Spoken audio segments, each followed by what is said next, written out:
안녕하세요. 달빛 야와입니다. 오늘 이야기를 시작합니다.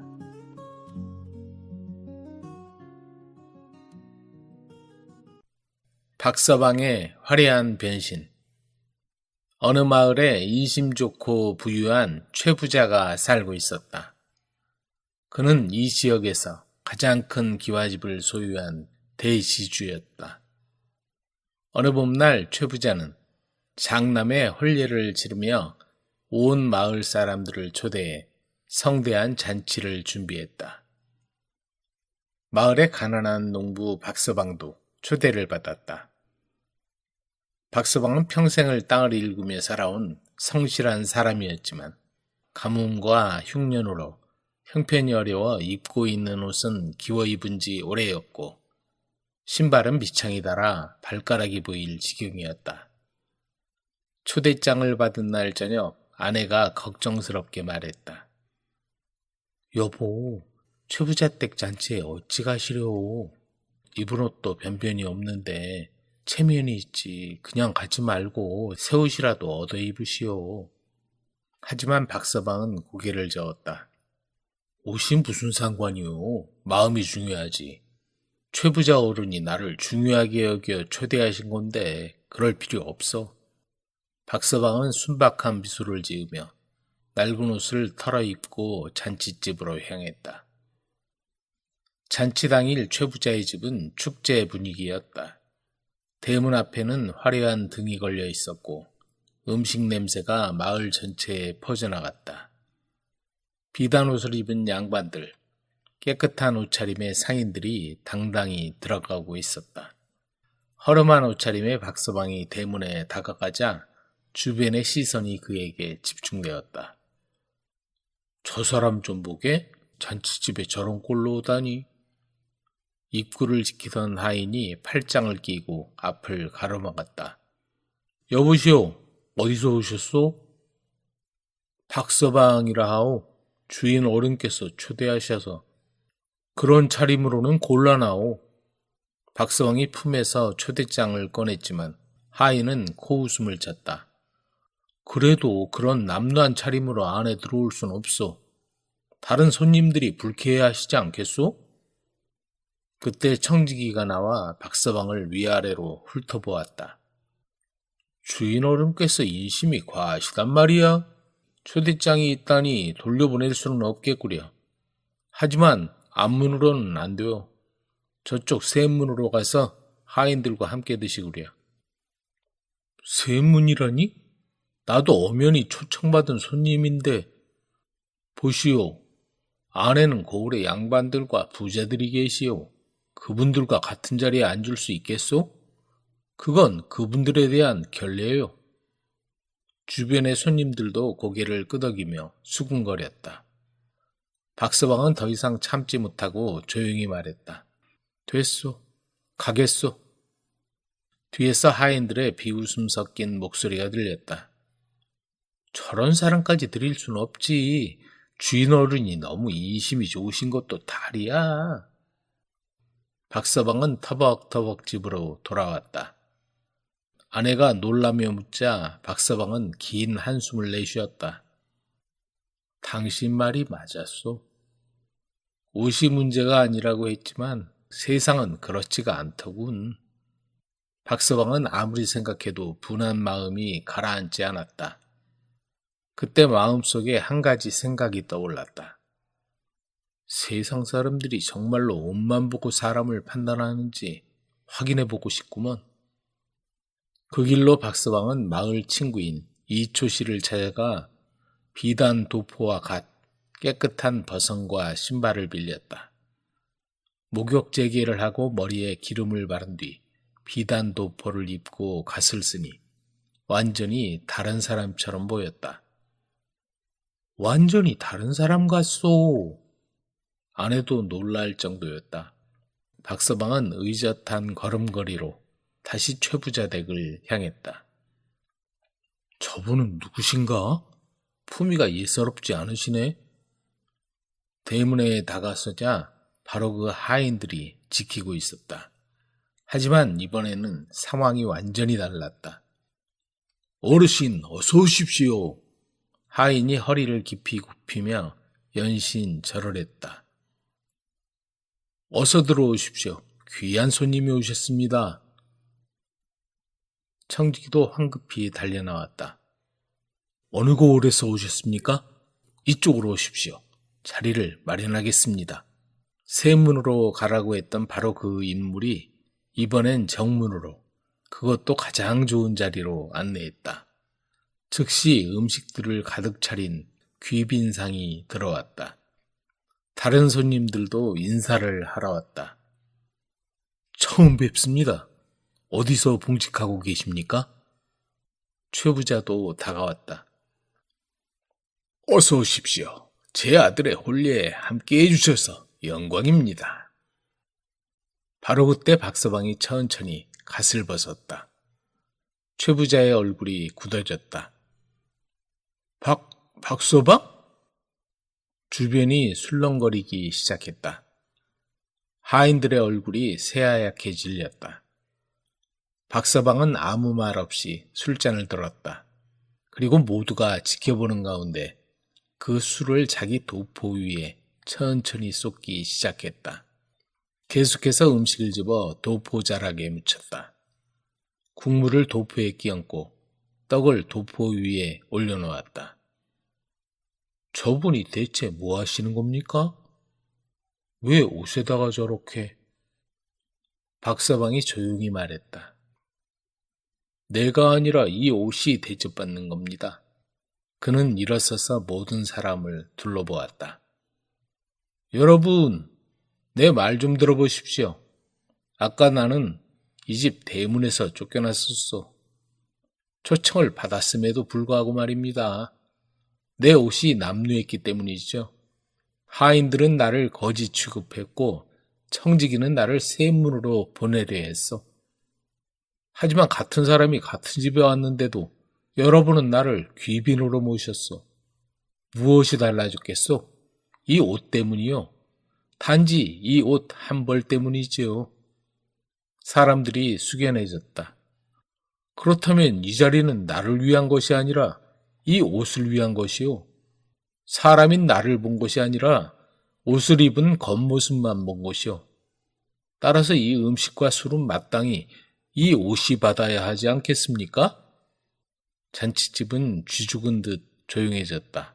어떤 이는 부끄러워 고개를 숙였다. 최 부자가 박서방 앞에 나섰다. 박서방, 내가 미안하네. 옷이 벼슬이 아닌데 체면에 눈이 멀어 가장 소중한 것을 잃어버렸군. 바로 사람을 보는 눈을 말이네. 하인들과 청지기도 모두 사죄했다. 박서방은 그들을 보며 부드럽게 말했다. 여러분을 원망하지 않습니다. 다만 이것만은 기억해 주십시오. 그는 젖은 도포를 벗어 상위에 올려놓았다. 사람은 옷보다 마음이 값진 법입니다. 옷은 해지면 바꿀 수 있지만 마음은 평생을 가꿔야 하는 겁니다. 길에서 남루한 옷을 입은 사람을 만나거든 그의 마음을 보십시오. 최 부자는 즉시 하인들에게 명령했다. 오늘부터 우리 집의 규칙을 바꾸겠다. 대문에서 사람을 막지 마라. 옷차림이 어떻든 신분이 어떻든 우리 집을 찾는 이는 모두 손님이다. 그날 이후 최 부자는 다시는 사람을 옷차림으로 판단하지 않았다. 해마다 봄이 되면 최 부자는 마을 잔치를 열고 박서방을 가장 좋은 자리에 앉혔다. 그리고 사람들에게 이렇게 말했다. 옷은 해지면 바꿀 수 있지만 사람의 마음은 평생을 가꿔야 하는 겁니다. 우리 모두 겉이 아닌 속을 보는 사람이 됩시다. 박서방도 웃으며 덧붙였다. 사람은 옷보다 마음이 값진 법이지요. 사람의 가치는 겉모습이 아니라 그 마음과 행동에 있다.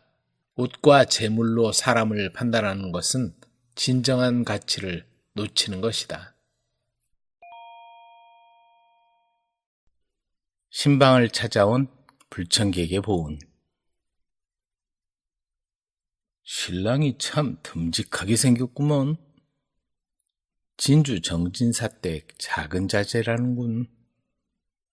청사초롱을 밝히고 초래상을 마주하고선 신랑을 보고 마을 사람들이 한마디씩 했다. 신부는 부끄러워하면서도 고개를 숙인 채 신랑의 인물을 슬쩍 살피고는 옅은 미소를 지었다. 부모가 정해준 혼처라 신랑 얼굴 한번 보지 못하고 오늘이 첫 대면인지라 신랑의 인상이 마음에 들자 가슴이 콩닥콩닥 뛰었다. 신부는 그 지역에서 현명하고 지혜롭기로 소문난 여인이었다. 밤이 깊어지자 신방을 지킨다고 방문 앞에서 서성대던 식솔들도 하나둘 흩어졌다. 여러 날 잔치 준비에 골몰하고서 혼례 당일 손님 대접까지 끝내고는 각자 잠자리로 향한 것이다. 신랑 신부도 첫날 밤을 보내고 잠자리에 누웠다. 피로와 긴장이 풀어진 탓인지 신부는 곧바로 잠이 들었다. 하지만 신랑 정유아는 잠이 오지 않았다. 이제 나도 어엿한 가장이 되었구나. 옆에 곤히 잠든 신부의 예쁜 얼굴을 유심히 보며 유아는 생각에 잠겼다. 그때였다. 신방에 딸린 골방 쪽에서 낮은 기침 소리가 들리지 않는가. 저게 무슨 소리지? 유아는 등골이 오싹했다. 이 야심한 밤에 누굴까? 분명 누군가 있는 것 같은데. 그때 또다시 기침소리가 들렸다. 대체 누구지? 신부가 아는 사람인가? 유하는 신부를 돌아보았다. 그러나 신부는 세상 모르고 곤히 잠들어 있었다. 이런 정숙한 양반집 여인이 그럴 리 없어. 그러면 누구지? 신랑은 마음을 단단히 먹고 등잔에 불을 붙였다. 누구냐? 귀신이면 물러가고 사람이면 이리 썩 나오거라. 그러자 골방문이 열리더니 비쩍 마른 사내가 밖으로 나와 무릎을 꿇었다. 죽을 죄를 지었습니다. 그 소리에 신부가 눈을 뜨고는 소스라치게 놀라 신랑 뒤에 몸을 숨겼다. 넌 누구기에 신방에 몰래 들어와 잠자리를 엿보았느냐? 죽을 죄를 지었습니다. 마누라가 아기를 낳는데 며칠을 굶었습니다. 이 댁에서 혼례가 있어 무엇이라도 가져갈까 하여 들어왔다가 빠져나가지 못하고 이 골방에 몸을 숨겼습니다. 신방이라고는 전혀 생각하지 못했습니다. 첫날 밤을 치르는 자리를 지켜보았단 말이더냐. 아닙니다. 귀를 가리고 고개를 숙이고 있었습니다. 소리라도 나면 사람들이 몰려와 너를 관가로 끌고 갈 것이다. 하지만 이런 날 그런 불미스러운 일은 하고 싶지 않구나. 이대로 조용히 가도록 해라. 사내가 일어나 밖으로 나가려고 하자 신부가 조용히 신랑에게 뭔가를 내밀며 말했다. 형편이 좋다면 이런 일을 하진 않았을 겁니다. 산모에게 미역국이라도 끓여주도록 이거라도 주어서 보내죠. 그리고 제가 나가 잠긴 뒷문이라도 열어놓을게요. 그러더니 살며시 밖으로 나가 뒷문을 열고 들어오는 게 아닌가. 정말 감사합니다. 이 은혜는 절대로 잊지 않겠습니다. 도둑은 신랑 신부의 도움으로 열린 문을 통해 무사히 그 자리를 피할 수 있었다. 두 사람이 태연하게 행동하는 바람에 날이 샌 후에도 아무도 그날 밤에 일어난 일을 알지 못했다. 그 후로 몇 년이 흘렀다. 선비의 몸이었던 유아는 용강서원이란 곳을 다녀오다가 장마철에 나룻배를 타고 남강을 건너오던 길이었다. 나루터를 눈앞에 둔 곳에서 갑자기 비가 장대같이 내렸다. 거센 바람과 함께 퍼부어 내리는 폭우에 눈을 뜰 수 없었고 휘몰아쳐 오는 파도에 나룻배는 금방이라도 뒤집힐 듯 흔들렸다. 이거 큰일이구먼요. 이런 비는 처음입니다. 사공은 있는 힘을 다해 노를 저었지만 배는 요동을 치고 있었다. 큰일이구먼. 이를 어쩌면 좋소. 바로 눈앞에 나루터가 보이지만 나룻배는 더 이상 앞으로 나가지 못하고 있었다. 그때 빗속을 뚫고 한 사내가 밧줄을 들고 오더니 나무에 밧줄을 단단히 메고는 그 밧줄을 사공에게 던져주었다. 사공은 그 밧줄을 부여잡고 무사히 나루터에 도착할 수 있었다. 그런데 이게 웬일인가? 그 사내가 유한을 자세히 살피더니 유한에게 다가와 배에서 부축하여 내려주는 것이 아닌가. 유한이 정신을 가다듬고 그 사내를 보니 어디선가 본 듯한 사내였다. 고개를 갸우뚱거리는 유한을 보고 그 사내는 입을 열었다. 송구하옵니다. 혹시 저를 기억 못하십니까?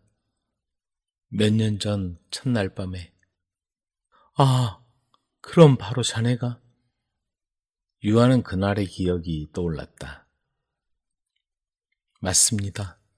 그날 저에게 큰 은혜를 베풀어 주셔서 이렇게 이 강에서 물고기를 잡으며 잘 살고 있습니다. 이렇게 은혜를 갚을 수 있게 되다니 정말 감사합니다. 사내는 물에 흠뻑 젖은 유한을 데리고 자기 집으로 데려가 따뜻한 밥을 대접했다. 집으로 돌아온 유한이 아내에게 그 얘기를 들려주었다. 당신 도움을 잊지 않았던 모양이요. 서방님이 은혜를 베푸신 까닭입니다. 부부는 첫날 밤에 아찔했던 기억이 다시 떠올라 웃음 지었다. 정유한은 그 뒤 문과 장원을 하고 제술관 자리에 올랐다.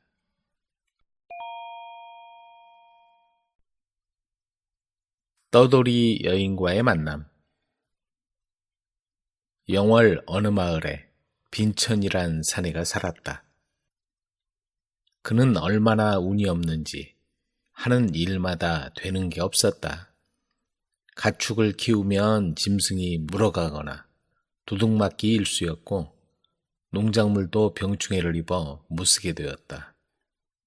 장사를 해보려고 하다가 팔랑귀 탓에 사기를 당하기도 했다.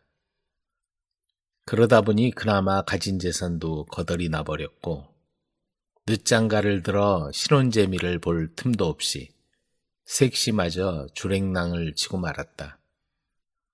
소도 언덕이 있어야 비빈다는데 비빌 언덕이라고는 전혀 없는 빈천은 눈앞이 캄캄했다. 지지리도 복도 없지. 왜 이렇게 되는 게 없냐? 이럴 바엔 차라리. 빈천은 무거운 가슴을 안고 깊은 산속으로 발걸음을 옮겼다. 때는 따뜻한 봄날이었다. 산에는 향긋한 풀냄새와 들꽃들이 앞다투어 이쁜 자태를 드러내고 있었다. 종달새들의 지저귀는 소리가 청명했다. 하지만 빈천은 그런 봄의 따뜻한 향기가 고문처럼 느껴졌다. 꽃들도 새들도 만물이 행복해하는데 자신만 더 처량해 보이는 것 같았다. 제기랄, 날씨는 왜 이렇게 좋은겨? 저놈의 새는 뭐가 좋다고 저렇게 시끄럽게 떠들고. 빈천은 모든 게 불만스러웠다. 주위를 둘러보니 저 앞에 큼지막한 소나무 한 그루가 떡하니 서 있었다. 그래, 저 나무라면 믿을만하군. 빈천은 소나무 앞에 신고 있던 낡은 집신을 가지런히 벗어놓고 탄탄하게 꼰 새끼줄을 만지락거렸다. 이제 모든 게 끝이라는 생각을 하니 하염없는 눈물이 앞을 가렸다. 그때였다. 부모에게 물려받은 몸을 함부로 버리려 하다니 이게 뭐하는 짓이냐? 그 소리에 깜짝 놀라 돌아보니 백발노인이 인자하게 미소 짓고 있었다. 이런 깊은 산속에 있는 걸 보니 보통 사람은 아닌 듯했다. 노인께서 관여할 일이 아니니 그냥 가시지요. 눈앞에 벌어지는 일을 보고 그냥 가라니. 무엇 때문에 젊은 사람이 못된 생각을 하는 건가? 빈천은 힘들었던 지난 세월을 노인 앞에 털어놓았다. 그리고는 어르신, 이제 저는 살아갈 용기가 없습니다. 라며 힘겹게 말했다. 노인은 그 얘기를 듣고는 고개를 끄덕였다. 자넨 본래부터 그런 복을 타고났어. 하지만 좋은 인연을 만나면 복이 들어올 거야. 그리고는 빈천에게 다정한 목소리로 말을 꺼냈다. 이 길을 따라 내려가다 보면 작은 오두막이 보일 걸세.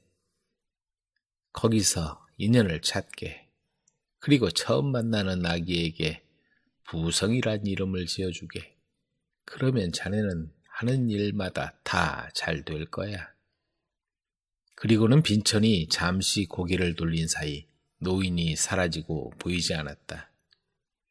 보통 사람은 아니라고 생각한 빈천은 마음을 가다듬고 노인 말대로 오두막을 찾아가 보기로 했다. 노인이 알려준 길을 따라 내려가 보았다. 한참을 내려가다 보니 저 멀리 구름이 석양빛을 받아 붉게 물들었고 그 아래로 다 쓰러져가는 오두막이 보이는 게 아닌가. 빈천은 그 집에 도착해 살인문 앞에서 계십니까? 하고 몇 번 불렀다. 하지만 아무런 대답이 없었다. 빈집인가? 안으로 들어가 봐야겠어. 빈천이 살인문을 열고 방 앞으로 조심스럽게 다가가 보니 토방에는 낡아빠진 집신이 놓여 있었고 방 안에서 인기척이 들리는 것 같았다. 귀를 대고 가만히 들어보니 나직한 신음이 들렸다. 문틈으로 들여다보니 해산을 앞둔 여인의 모습이 보였다. 다급한 상황이라 빈천은 문을 열고 들어갔다. 갑자기 들어온 사내를 보자 여인은 몹시 놀랐지만 도움이 필요한 처지에 마다할 수가 없었다. 그리고 얼마 후 마침내 아이가 태어났다. 빈천은 여인을 위해 따뜻한 국을 끓여주고 뒷바라지를 해주었다. 송구합니다. 이렇게 도와주시니 무엇라 감사해야 할지. 여인이 어느 정도 몸을 추스르자 고마운 마음을 전했다. 어떻게 이런 곳에 혼자 있습니까? 빈천이 물어보니 여인은 눈물을 흘리며 기구한 신세를 한탄하기 시작했다. 여인은 부모를 잃고 떠돌다가 우연히 한 사내를 만나 가정을 꾸리고 몇 개월 동안 단란하게 살았다고 한다. 그런데 남편이 잠시 머물고 있던 험악한 산적들의 소굴에서 뛰쳐나오자 그들은 남편을 찾아냈고 남편은 그들에게 몹쓸 짓을 당하고 혼자가 된 여인은 인적이 드문 이 집을 찾아 들어왔다고 한다. 비슷한 처지인 것 같으니 서로 의지하고 살면 어떻겠소? 그렇게 우연히 만난 두 사람은 오두막에서 새 삶을 시작했다. 워낙 부지런한 빈천은 아내와 아기를 위해서 열심히 일했다.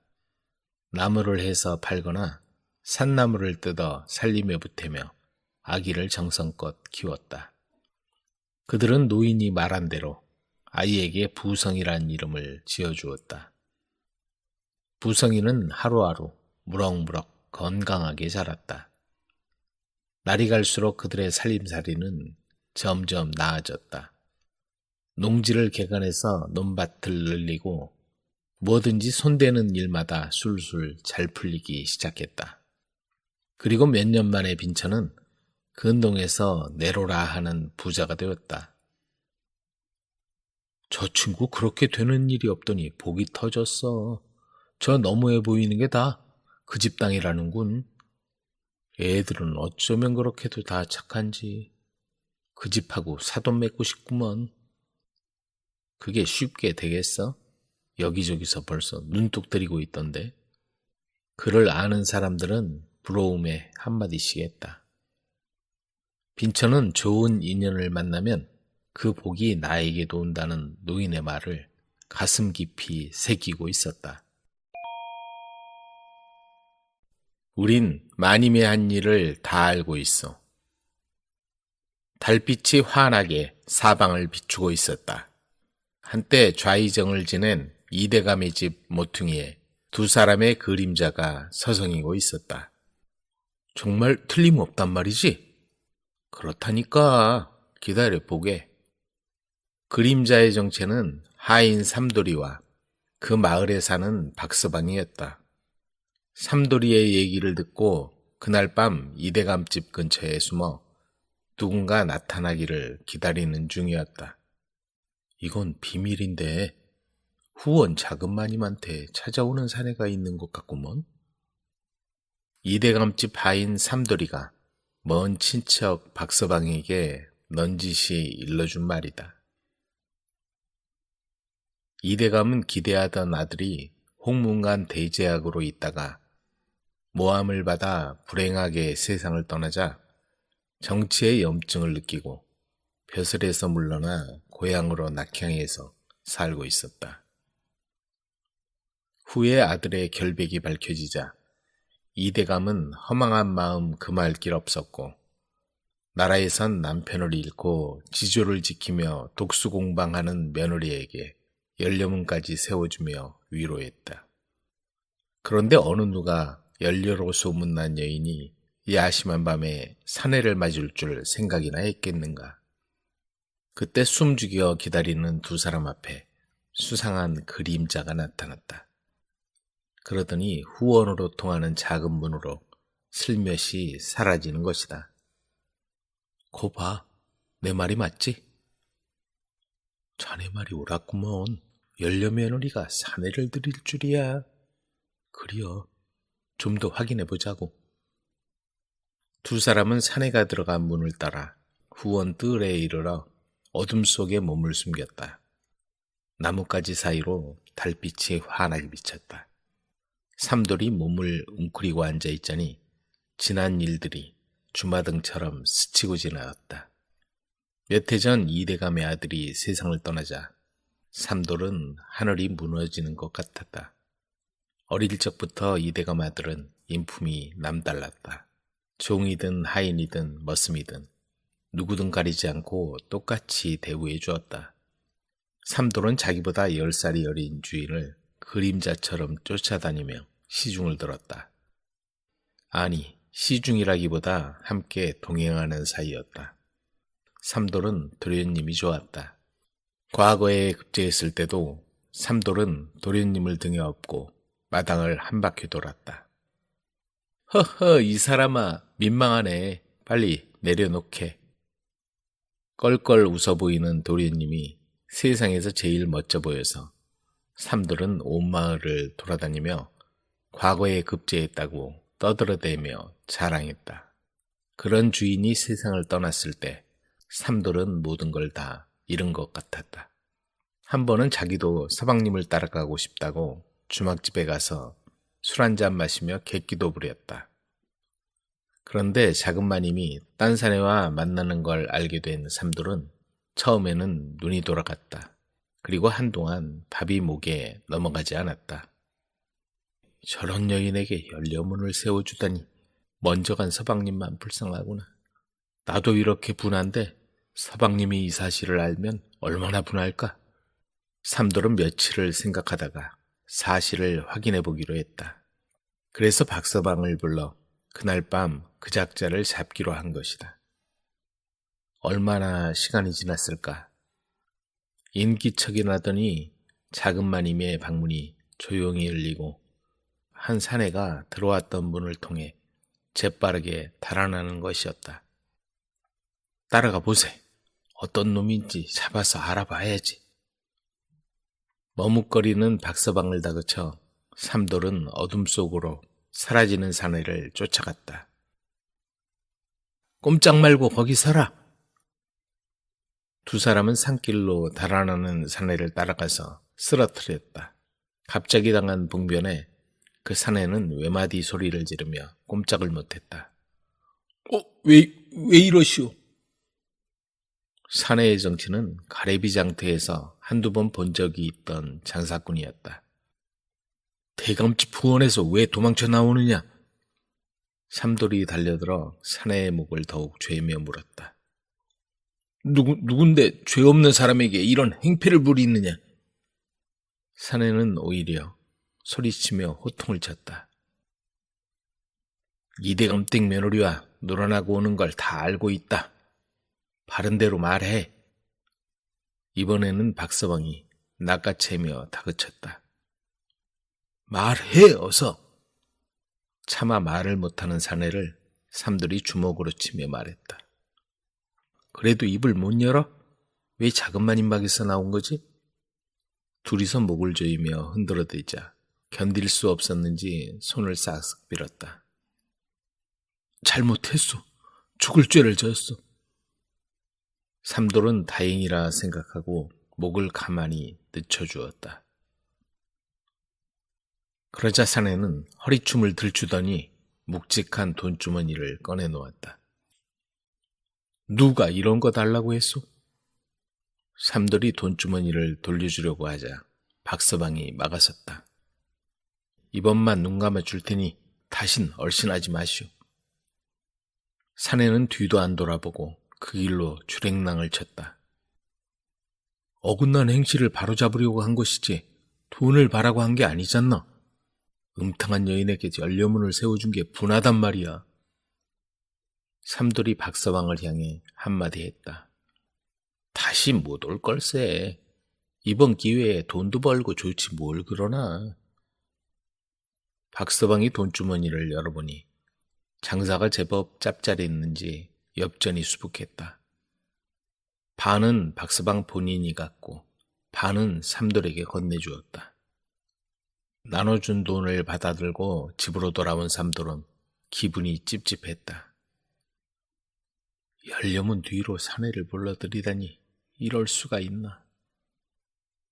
그런데 다음 날 박서방이 이대감집을 찾아가서 작은 마님 뵙기를 청했다. 무슨 일로 저를 찾으시오? 마님께서 지난밤에 한 일을 다 알고 있습니다. 그러더니 지난밤에 있었던 일을 들려주는 것이었다. 열려 며느리는 그 말을 듣고 얼굴색이 하얗게 변했다. 그러더니 부랴부랴 문갑을 열고 돈다발을 꺼내놓았다. 300냥입니다. 이거 받으시고 제발 눈 감아 주시오. 박서방은 그 돈을 받고 슬그머니 돌아갔다. 며칠 후 삼돌은 박서방이 다녀갔다는 얘기를 들었다. 거짓된 행실도 문제지만 그걸 이용해 돈을 받아내는 것도 문제다. 삼돌은 이대감을 찾아갔다. 무슨 일로 그러느냐? 어긋난 일을 바로잡기 위해서입니다. 삼돌은 그동안의 일을 이대감에게 낱낱이 했다. 그 얘기를 들은 이대감은 불같이 화를 냈다. 잘 알겠다. 알려줘서 고맙다. 하루 종일 허망하게 하늘만 바라보고 있던 이대감이 한밤중에 삼돌을 불렀다. 가서 도끼를 가져다가 저 흉측한 연료문을 찍어버려라. 여기 있어선 안 될 물건이다. 삼돌은 도끼를 높이 들어 연료문을 미친 듯이 찍어댔다. 마치 한설인 주인의 원수를 갚는 것처럼. 그리고는 저 멀리 보이는 저수지로 뛰어가 박서방한테 받은 돈을 던져버렸다. 이대감은 다음 날 며느리를 친정으로 쫓아버렸다. 독수공방으로 지내는 며느리가 안쓰러웠지만 거짓된 행실을 용납할 수 없었다. 이름 때문에 출세한 아들. 충청도 괴산 땅에 나생원이라는 사람이 살았다. 평소에도 사람 좋고 정이 많아 어려운 사람을 보면 그냥 지나치는 법이 없었고 검소하고 성실해서 꾸어줄지언정 꾸지 않을 만큼 재산도 모았다. 그런데 그런 나생원에게 한 가지 걱정거리가 있었으니 아직 자손이 없다는 거였다. 집안 어른들 뵐 면목이 없어요. 너무 심려치 마시오.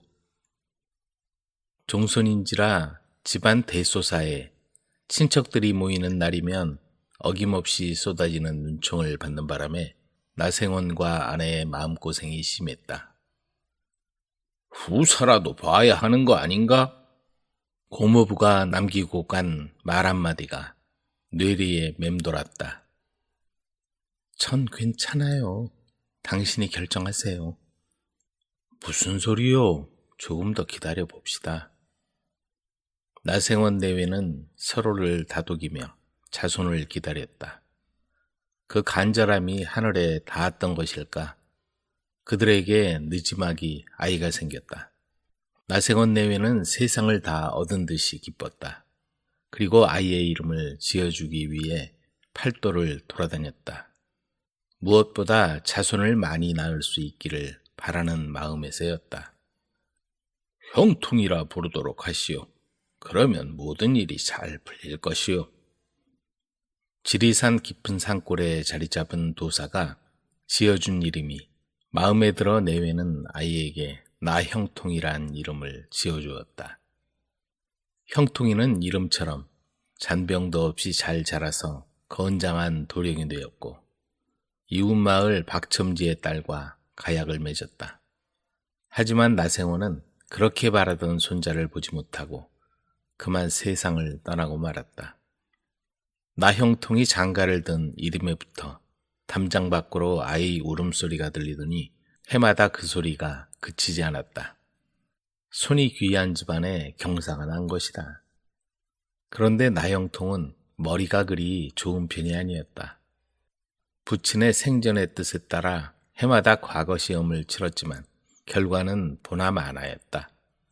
관직을 얻을 욕심은 없지만 돌아가신 아버님처럼 소가에는 합격해야 하는데, 하지만 사서오경만 펼치면 머릿속이 캄캄해지는 걸 어쩌겠는가. 올해도 저 양반 과거 시험을 볼 모양이구먼. 그러게 끈질기긴 하네. 주변에선 이미 결과를 예측이나 한 듯 수군거렸다. 그런데 그의 생원과 방목이 발표되자 모두 깜짝 놀라고 말았다. 하지만 누구보다 놀란 건 정작 나형통 자신이었다. 내가 소과에 합격했다고? 백패를 받아든 나형통은 어리둥절했다. 초시에부터 한양에 올라갈 때도 그랬는데 복심마저 붙자 고개를 갸우뚱할 수밖에 없었다. 그도 그럴 것이 하얀 건 종이요, 까만 건 글씨였으니 무슨 말이 필요하겠는가. 그 숨겨진 사연은 이러했다. 초시가 얼마 남지 않았을 때 시관으로 지정된 관리가 판서를 지낸 이대감 생일잔치에 참석했다. 비록 이대감이 관직은 내려놓았지만 힘이 있는 터라 앞으로 눈도장을 찍어 놓으려는 속셈이었다. 시관은 지방 유지들이 참석한 자리 한 귀퉁이에 자리를 잡았다. 이런저런 얘기가 오가다가 얼마 남지 않은 향시가 화제에 올랐다. 저 사람이 이번에 시관에 지명되었습니다, 대감. 아, 그렇소? 중요한 일을 맡게 되었구려. 시관은 이때다 싶어 공손하게 일어나 한마디 했다. 소인에게 하실 말씀이라도 있으시면 명심하겠습니다. 소임에 충실하면 다 형통할 거요. 시관은 집에 돌아와 이대감이 이런 말을 곰곰이 생각해 보았다. 형통할 거라고? 뭐가 형통하다는 거지? 과거 시험 날이었다. 무사히 시험이 끝나고 시지를 살피던 시관에게 나형통의 인적 사항이 눈에 띄었다. 형통이라고? 그렇구나. 이대감이 그때 형통이라고 한 이유가 바로 이거였어. 그는 슬그머니 나형통이라 적힌 시지를 합격자 명단에 넣어두었다. 그리고는 복시에까지 합격하도록 손을 써둔 것이다. 이대감의 부탁을 들어드렸으니 머지않아 좋은 일이 있겠지. 시관은 은근히 좋은 소식을 기대하고 있었지만 이대감에게서 아무 기별이 없었다. 마침내 안달이 난 시관은 이대감을 찾아갔다. 자네가 어쩐 일인가? 지난번 과거 시험 때 대감 어른께서 이르신 대로 나형통을 뽑아드렸습니다. 나형통을 뽑다니? 그게 무슨 소린가? 그제야 시관은 모든 게 자신의 착각임을 알았다. 하지만 이미 모든 일이 끝난 뒤였다. 한편 이대감과도 일면식이 없고 시관의 일도 전혀 모르는 나형통은 생원과에 합격한 게 부친이 지어준 이름 때문이라 생각하고 아버지 이생원처럼 주변을 돌아보며 성실하게 살아갈 뿐이었다. 은밀히 숨겨놓은 아버지의 재산. 월영교에 비치는 달빛이 유난히도 밝은 안동 엄달골에 권시성을 가진 부자가 살았다. 가진 재산이 많아 세간의 부러움을 샀으나 한 가지 걱정거리가 있었으니 딸 하나를 낳고서 10여 년이 지나도록 후사가 없는 것이었다. 여보, 소실이라도 드려 대를 잇도록 해야지요. 거 무슨 당치도 않은 소리요. 부인은 모든 게 자기 탓인 것 같아 남편이 소실이라도 얻어 아들을 낳기를 바랐으나 아내와의 금실이 좋은 권 부자는 말도 꺼내지 못하게 손사래를 쳤다. 그런데 하늘이 감복했는지 부인에게 태기가 있더니 마침내 떡두꺼비 같은 아들을 낳았다. 하지만 아내는 늦지막이 아이를 낳고 산후 후유증을 앓다가 달포 만에 세상을 떠나고 말았다. 여보, 당신 말을 들을 걸 그랬소. 아이들을 데리고 혼자 어찌 살란 말이오. 모든 게 자기 탓인 것 같아 권 부자는 흐르는 눈물을 주체할 길이 없었다.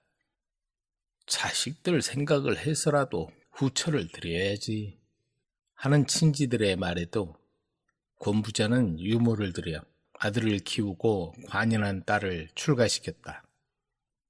그렇게 호라비의 몸으로 살던 권 부자는 아들이 5살이 되던 해 갑자기 병을 얻어 자리에 눕고 말았다. 좋다는 약을 다 써봐도 점점 병세가 악화되자 권 부자는 일가 친척과 시집간 딸을 불러 유언을 남기게 되었다. 머지않아 너희 어머니에게로 갈 것 같구나. 너희 남매는 서로를 의지하고 잘 살아야 한다. 그리고 내 재산은... 그 말을 듣자 시집간 딸은 온통 신경을 곤두세우고 귀를 바짝 기울였다.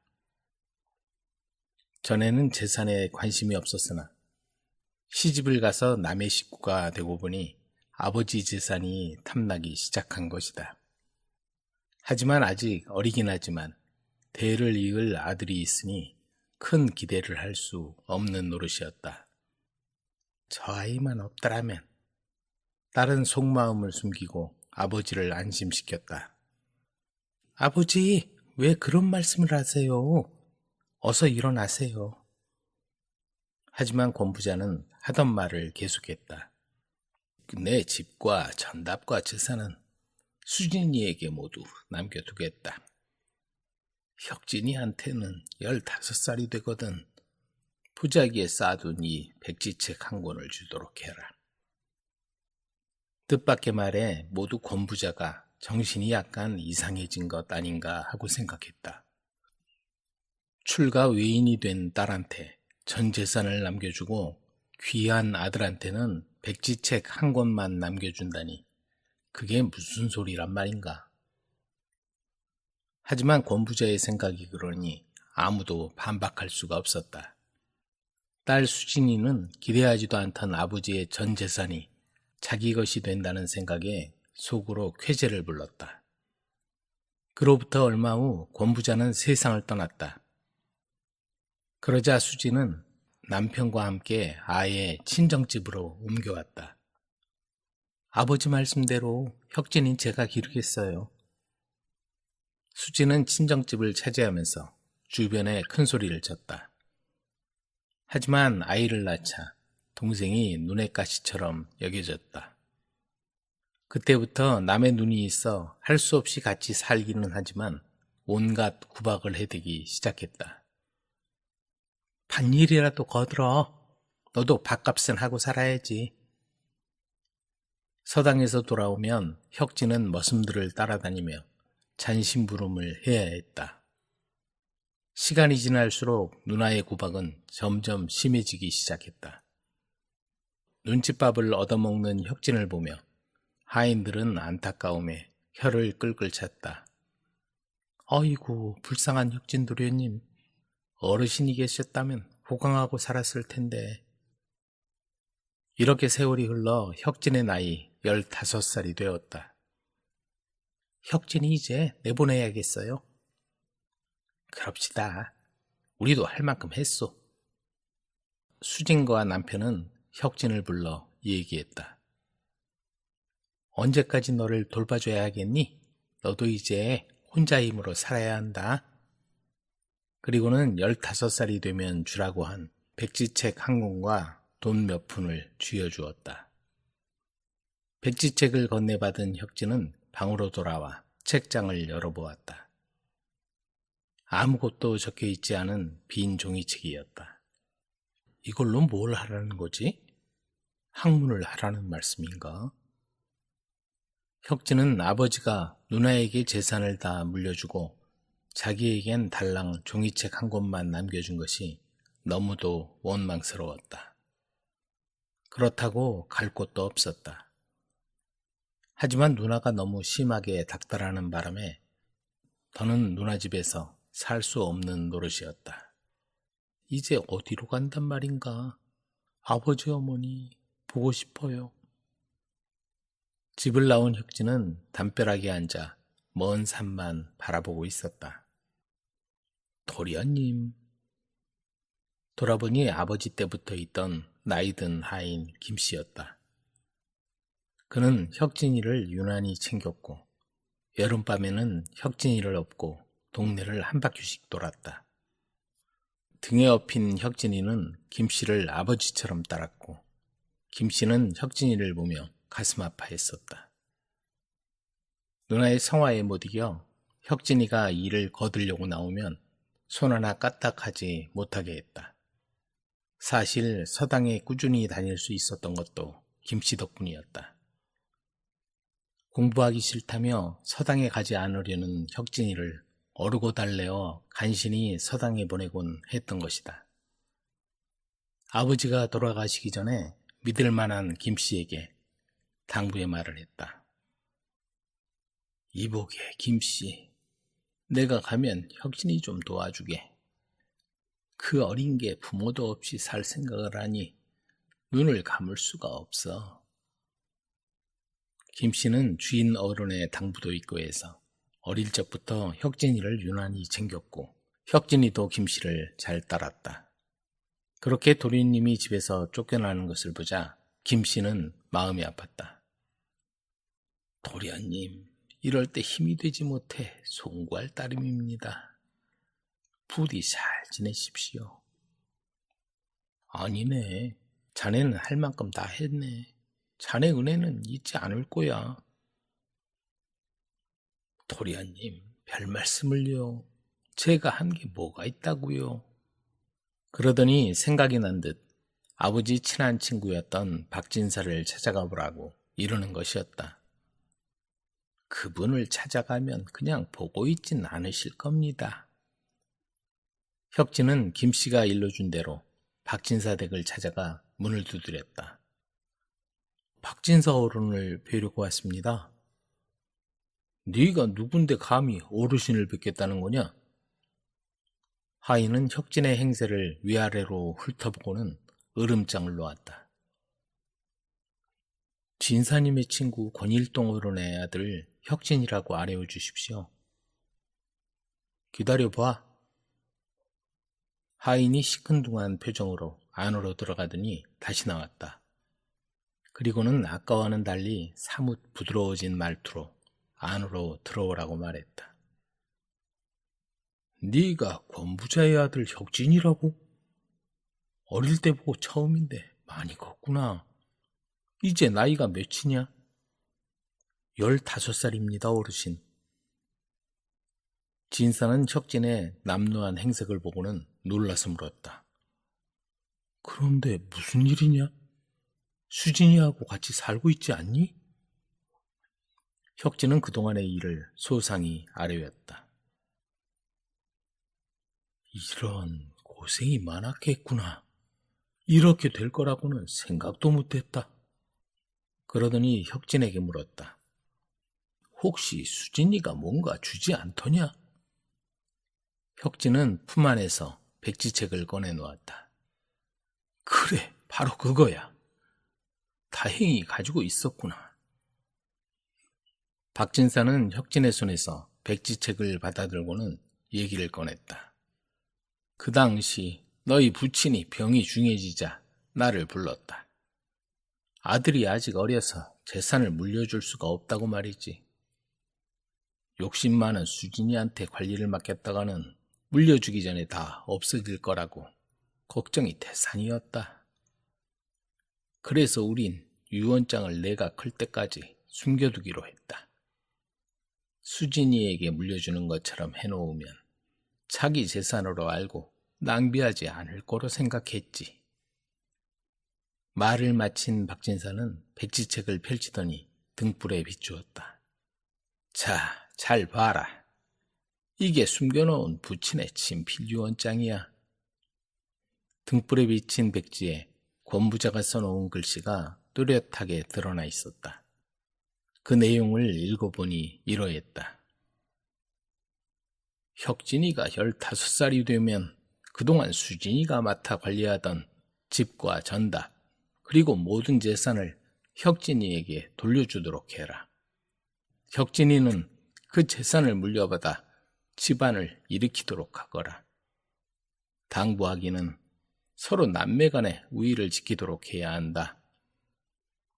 그리고 밑에 권부자의 서명과 더불어 박진사의 서명까지 적혀 있었다. 그리하여 혁진은 10여 년 만에 극적으로 부친이 남겨준 재산을 찾게 되었다.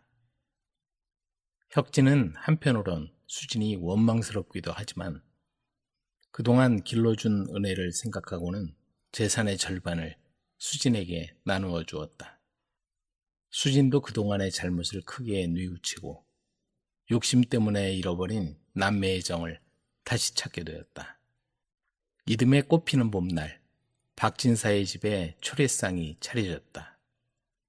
권부자의 아들 혁진과 박진사의 막내딸의 혼례날이었다. 부친도 하늘에서 몹시 기뻐하실 거야. 감사합니다, 장인어른. 박진사의 딸과 결혼한 혁진은 아버지가 남겨준 집에서 행복한 삶을 살았다. 또한 혁진을 자식처럼 키워준 김씨의 종문서를 태워버리고 집과 전답을 주고 자유롭게 살도록 했다. 물론 김씨는 죽을 때까지 주인을 위해 최선을 다하며 살았다. 때로는 혁진에게 아버지처럼 잔소리를 해댔지만 혁진은 그럴 때마다 빙그레 웃으며 김씨의 말을 귀담아 들었다. 그 뒤로도 혁진은 부친이 남겨준 백지책에 수많은 얘기를 채워나갔다. 웃음이 사라진 이상한 마을. 옛날 어느 산골 마을, 괴나리 보찜을 짊어진 선비가 과거를 보러 한양으로 향하고 있었다. 험한 길을 종일 걷다가 날이 저물 무렵 그는 한 마을에 도착했다. 그런데 마을에서 잔치가 벌어지고 있었는데 분위기가 심상치 않았다. 음식이 산더미처럼 쌓이고 사람들이 바쁘게 움직였지만 모두 무거운 표정에 웃음기 하나 없이 일만 하고 있었다. 그렇다고 해서 누가 죽은 것도 아니고 누가 다친 것도 아니고 잔치는 잔치인데 서글픈 잔치를 하고 있었다. 도대체 무슨 잔치길래 이렇게 침울한 분위기란 말인가? 선비는 궁금증을 참지 못하고 마을 사람에게 물었다.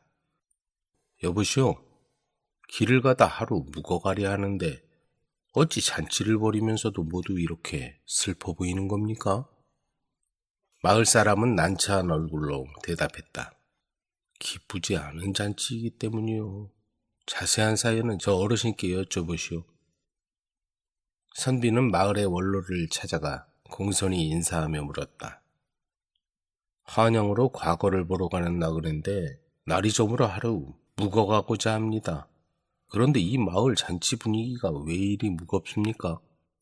마을 원로는 깊은 한숨을 쉬며 말했다. 오늘은 슬픈 날이요. 마을의 사당에 해마다 처녀를 제물로 바치는 끔찍한 풍습이 있어.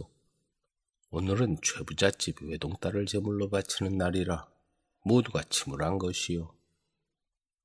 선비는 크게 놀라며 물었다. 어찌하여 그런 풍습을 이어가는 겁니까? 사당 안에 무엇이 있길래 이러는 겁니까? 마을 원로는 고개를 저으며 말했다.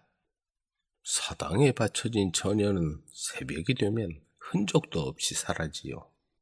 무엇이 있는지, 왜 그런 일이 벌어지는지 아무도 알지 못하고. 그런 끔찍한 풍습 때문에 언제까지 사람을 제물로 바친단 말입니까? 선비는 참지 못하고 분통을 터뜨렸다. 그러자 제물로 바쳐질 처녀에 붙인 최부자가 심통한 표정으로 다가왔다. 애지중지 키운 딸을 제물로 바쳐야 하는 심정을 어찌 말로 할 수 있겠소. 그러더니 마당 한 구석을 가리켰다. 최부자가 가리키는 곳에 가마가 한 채 놓여 있었고 어머니인 듯한 여인과 앳된 처녀가 서로 부둥켜 안고 눈물을 흘리고 있었다. 저런 꽃다운 처녀가 피어보지도 못하고 제물이 되어야 한단 말인가? 안 될 말이지. 선비가 마을 원로에게 말했다. 이런 풍습은 있을 수 없는 일입니다. 제가 사당에서 밤을 새우며 무슨 일이 벌어지는지 지켜보겠습니다. 원로와 마을 사람들은 깜짝 놀랐다. 안 됩니다. 무슨 일이 벌어질지 모릅니다. 최부자 역시 딸 때문에 다른 사람까지 희생될까봐 손을 저었다. 제발 그만두시오. 나도 딸을 잃는 것이 괴롭지만 당신까지 위험하게 할 수는 없어. 그러나 선비는 결연히 말했다. 제 목숨을 걸고서라도 진실을 밝히겠습니다. 여러분은 사당 주변에 숨어 있다가 신호가 들리면 달려오십시오. 평소에도 의협심이 남다른 선비의 굳은 결심에 마을 사람들은 결국 두 손을 들고 말았다. 그날 밤 처녀는 사당에 바쳐졌고 선비는 사당에서 밤을 새우기로 했다. 사당 안은 음산하고 불길한 기운으로 가득했다. 선비는 긴 담뱃대를 꺼내 담배를 피우며 침착하게 상황을 지켜보았다. 자욱한 연기가 사당 안에 퍼지자 매캐한 냄새가 코를 찔렀다. 무엇이 나타날지 모르지만 담배 연기와 냄새를 견디긴 어려울 것이다. 담배 연기와 냄새가 사당 안에 자욱하게 퍼지자 처녀는 기침을 참으며 고통스러워했다. 시간이 흘러 삼경이 지나고 사경에 이르렀다. 그때 대들보 위에서 무언가 툭 하고 떨어졌다. 자세히 보니 사람 키만한 커다란 지네가 바닥에 나뒹굴고 있었다. 담배 연기와 냄새에 취해 대들보에서 떨어진 것이었다. 이놈이 정체였구나. 선비는 담뱃대를 휘둘러 지네를 제압했다. 커다란 지네가 몸부림치며 무시무시한 소리를 냈지만 선비는 두려워하지 않았다. 처자는 어떻게 됐을까?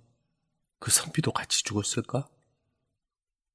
사당 둘레에 있는 마을 사람들은 애를 태우며 입술이 바싹바싹 타들어갔다. 그때 사당 안에서 선비의 외치는 소리가 들렸다. 그 소리를 듣고 몰려간 마을 사람들과 함께 선비는 지네를 붙잡아 처치했다. 마을 사람들은 선비의 용기에 감탄하며 그를 극진히 대접했다. 내 딸의 목숨을 구해준 은인이요, 정말 고맙소이다. 최 부자는 두둑한 돈주머니를 선비의 손에 쥐어주었다. 선비는 최 부자가 혼내준 노잣돈과 마을 사람들의 감사를 받으며 다시 한양으로 길을 떠났다. 그 후로 사당에 처녀를 바치는 끔찍한 풍습은 사라졌고 마을에는 다시 평화와 웃음이 찾아왔다. 흥겨운 잔치가 열릴 때마다 용감한 선비의 무용담은 오래도록 마을 사람들의 입에 오르내렸다.